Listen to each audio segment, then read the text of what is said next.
Dialogue எழுதி, own script எழுதி, நாங்களே நடிக்க வச்சு ஆல்ரெடி நம்மளுக்கு நெறைய ப்ராஜெக்ட். ஹாய் ஹலோ வெல்கம் நண்பா. இது உங்கள் ரிஷிதேவ் என்டர்டெயின்மெண்ட். இப்போ என்னன்னு பார்த்தீங்கன்னா, சமீப காலமா வந்து நம்ம வாட்டர்மெலன் திவாகர பத்தி வந்து நெறையவே கான்ட்ரோவர்சிஸ் போய்க்கிட்டு இருந்துச்சு. அதில வந்து பார்த்தீங்கன்னா, மெயினா வந்து ரோபோ சங்கர் இஷ்யூல வந்து ரோபோ சங்கர வம்பிழுக்கிற மாரி பேசினது.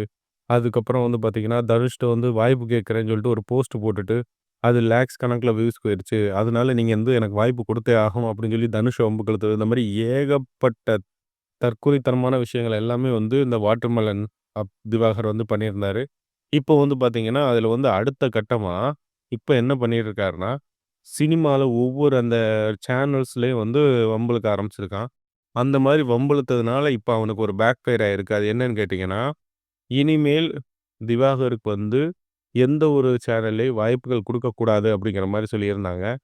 இப்போ அந்த சேனல்ஸ தாண்டி அது வந்து சின்ன திரை வரைக்கும் போயி, இப்போ வந்து பிக் ஸ்க்ரீன் அதாவது சினிமா துறை வரைக்கும் வந்துருச்சு. ஏன்னா, சினிமா துறையிலயும் வந்து அவருக்கு ரெக்கார்ட் குடுத்துட்டாங்க. இனிமே அவ ஏதாவது படத்துல நடிச்சா, நாங்க நடிக்க மாட்டோம்னு ஒரு சின்ன நடிகர்கள்லிருந்து மிகப்பெரிய நட்சத்திரங்கள் வரைக்கு, ஒரு சீன்ல அந்த ஆள கூப்பிட்டீங்கன்னா கூட, நாங்க நடிக்க மாட்டோம் அப்படிங்கிற அளவுக்கு வந்துட்டாங்க. அது போக பார்த்தீங்கன்னா, நெறைய பேர் கேட்டிருந்த விஷயம் என்னன்னா, பிக் பாஸ்ல அவனுக்கு வாய்ப்பு குடுத்திருந்ததா சொல்லியிருந்தாங்க. நீங்க அவன் என்னடா இவனுக்கு வாய்ப்பு கிடைச்சிருச்சு. அது கடவுள் குடுத்த வரங்கண்ணே. வந்து சொல்றீங்க, இப்போ வந்து அவனுக்கு வாய்ப்பு இல்ல அப்படிங்கிற மாரி சொல்றீங்க அப்படின்னு.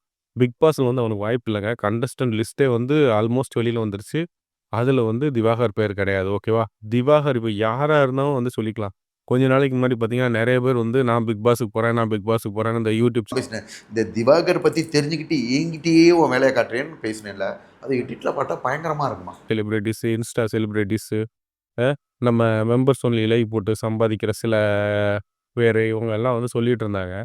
ஆனா, பிக் பாஸ பொறுத்தளவுல பிக் பாஸ்க்கு வந்து ஒரு ரூல்ஸ் இருக்கு. என்னன்னா, அந்த உள்ள இருக்கிற நபர்களோட சேஃப்டி அவங்களுக்கு ரொம்ப முக்கியம். இந்த மாதிரி ஒரு சைக்கோவ கொண்டு போய் உள்ள விட்டா, என்ன ஆகுங்கிறது பிக் பாஸ்ல உள்ள எல்லாருக்குமே தெரியும். அதனால கண்டிப்பாக இவன வந்து பிக் பாஸ் ஹவுஸ்குள்ள வைக்க மாட்டாங்க. இவன் வந்து உள்ள போய் ஆர்கியூமென்ட் மட்டும் தான் பண்ணுவான். அதையும் மீறி இவன் வந்து ஒரு ஆல்ரெடி அன்ஸ்டேபிளான ஆளு. உள்ள போகும்போது இன்னும் அன்ஸ்டேபிள் ஆனானா, இவன சமாளிக்கிறது கஷ்டம்னு அவங்களுக்கு தெரியும். அந்த ஷோவையே மொத்தத்தில இழுத்து மூடுற மாரி ஆயிரும்ன்ட்டு, இந்த மாரி ஆளுங்கள உள்ள எடுக்க மாட்டாங்க. கான்ட்ரோவர்சிஸ் கிரியேட் பண்ணி போறவங்க, ஆனா தெளிவா இருப்பாங்க. அவங்கள தான் உள்ள எடுப்பாங்க.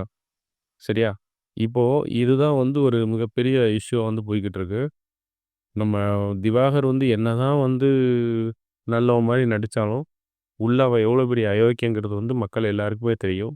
ஸோ, இனிமே திவாகருக்கு வாய்ப்புகள் கிடையாது. எந்த ஒரு வாய்ப்பும் கிடைக்க போறதும் கிடையாது.